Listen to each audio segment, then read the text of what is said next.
Greetings, everyone. This is one of a series of 5 to 10-minute videos on different aspects of the law. These are designed to be kind of overviews of what you'll be reading in the textbook and to help give you guidance as you're reading and thinking about what you hear in the book. It's not supposed to be a substitute for actually reading the textbook. So I'm going to start with an introduction to the law, or how we define the law. Very simply, we can think of the law as a set of rules that society is to follow to maintain an orderly society. Now, there are certain characteristics of these sets of rules. For example, these rules are designed to be reasonable. So what does that mean? Well, that just means that ordinary, average people can make sense of some of those laws and what they mean and why they've been either created by the legislature or adopted by a court. The law is supposed to be definite. And by definite, all we mean is that you know kind of what those rules say. Now, of course, as we look at it, then there are going to be opportunities to kind of disagree on the interpretation of the law. Nonetheless, we have this kind of set of rules that has been explained or set forth, definite and indefinite. The law is designed to be flexible.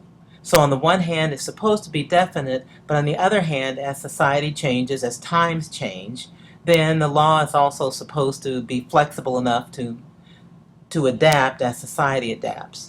Often the law can be slow, though, in those changes. So you can have rules of law that exist that aren't even realistic or don't reflect the current state of the society. Laws are supposed to be practical. These are rules that it makes sense for people to follow. They are rules that help to maintain that orderly society. They're supposed to be rules that are realistic. U.S. law is published. Now, the law is published in several different formats and several different ways depending on that law.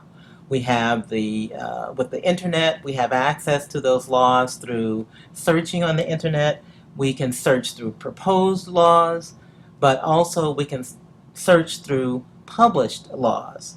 For example, now you are able to get on the internet and look at what bills or what laws the legislature is considering, and you can look at what the final version of those laws are as well.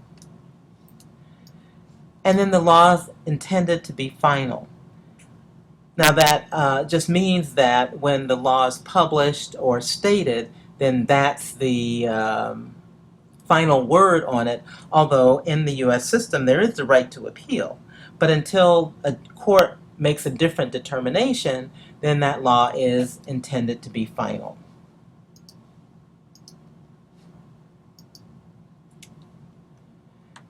Then we have several purposes of the law. And the law is supposed to fulfill those purposes, and really those are things that are part of the definition of the law. So, the law is supposed to be just. I have an image on the slide of kind of the scales of justice being held by someone who has a blindfold. And the idea there is that the law is supposed to not be different depending on who the person is. It's supposed to be kind of a neutral statement of what the rules of law would be. Law reflects the police power. The police power here in the slide, I've given you a picture of a sheriff's badge. And the police powers are designed to illustrate that the law is enforced by someone. From a very practical standpoint, that's the police, but if in the case of criminal law, but in the case of contract law and other commercial transactions, that may be the courts that end up enforcing it. So the law is designed to promote the peace. Again, if we want to have an orderly society, then this set of rules is designed to keep a peaceful, orderly society. And if there are questions, you're supposed to file an appeal or file a lawsuit to challenge those laws. The laws tend to maintain the status quo by their nature. The law is supposed to provide answers to questions. How is something going to be interpreted? What is appropriate conduct? What is legal conduct? All of that is part of what the law is to provide answers for.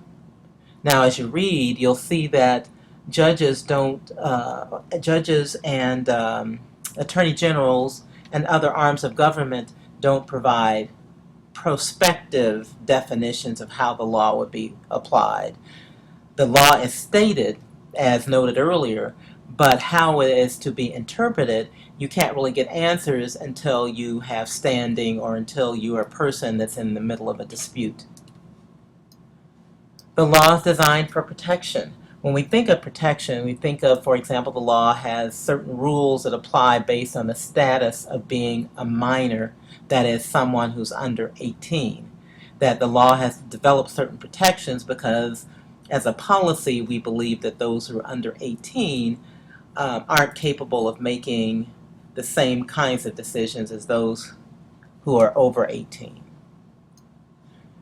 The law is intended to, I use that word intent, but the law is also developed to help accomplish the intent of parties. And for example, if someone dies and has a will, the law is designed to further the statements of the person who wrote the will. Also, in the case of contracts, the parties have an agreement, then the law is designed to help accomplish the original purposes that the parties had in entering into the contract. The law has a purpose of rehabilitation. So those who violate the law, especially in the sense of criminal law, there is some provision to protect society by encouraging those who violated the law to rehabilitate, to change their conduct. And then, especially for our purposes, the law is designed to promote commercial transactions by adding the enforcement by the law of those, for example, contracts that people make.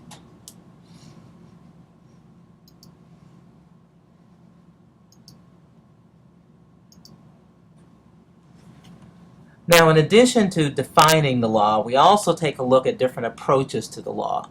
And there are 4 approaches that I'm going to talk about. Those 4 are natural law and legal positivism, which I have listed on this slide. And then on the last slide, I have 2 theories, feminist legal theory and critical legal studies, or realist theory. I'm just going to, again, very briefly give you kind of the broad strokes of each of those theories. And then as you read, you'll have a little bit of a context to understand what's in the reading. So, what is natural law? Well, natural law is that law which people divine through reason and through appealing to a higher authority to determine what that law is. On the slide, I have a picture of birds walking along the beach. This is actually a picture from Florida, from the Atlantic Ocean, to appeal to nature. And again, the idea is that these laws are developed through people thinking about what makes sense, as well as thinking about what a higher power would determine would be the fairest laws for human beings. Things like the Declaration of Independence refer to natural law concepts, and in the book for BA 88 this semester, this fall 2013 semester, there's a good discussion of that. Legal positivism I grouped with natural law because they both in part rely on appeal to some authority. In the case of natural law, a higher authority. Legal positivism very simply states that the law is whatever government says it is.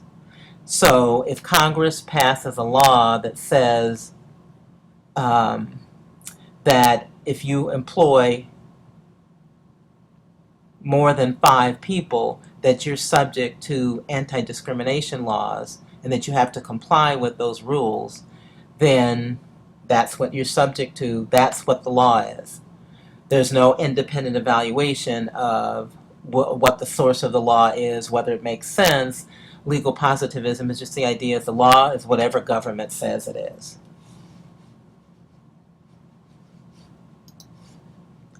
And then on this next slide, what I do is refer to 2 other theories of jurisprudence which I grouped together.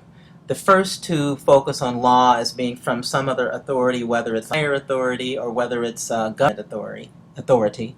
In the case of these other 2 theories of jurisprudence, they take a little more practical approach to look at, well, what does the law really say? And what is its impact on people? And if you look on this slide, I have a picture of the scales of justice, but they are unbalanced. Because under these theories of jurisprudence, in the case of the feminist legal theory, the idea is that the law is skewed in favor of taking the male approach to how the law should be interpreted and what the law is, and that there is a feminist perspective that isn't included as part of the law. Just as a kind of brief example would be, for example, the Equal Pay Act. Although it's designed to equalize pay between men and women, because certain jobs, their salaries are based on the market, and the market, in part, the value of something, it has been historically determined based on the gender of the people who held that job in the U.S., because I can't speak to other countries. And so the Equal Pay Act, although it was designed to be sure that there was equal pay for equal jobs, jobs that are in women-dominated professions end up generally being paid less than jobs that are in male-dominated professions. And so under feminist legal theory, that theory says that therefore the law is unjust or unfair. Critical legal studies also take the approach that the law is not fair, that the law is really created by those who are in power. And so therefore it is designed to continue to protect those who are in power. That theory you can see remnants of Karl Marx in his approach to, in general, how society is weighed toward those who have the money. And critical legal studies theorists also agree with that. So, again, as you read the book, think about this. Think about which theory you take in terms of looking at the law and how the law works. Thank you for listening.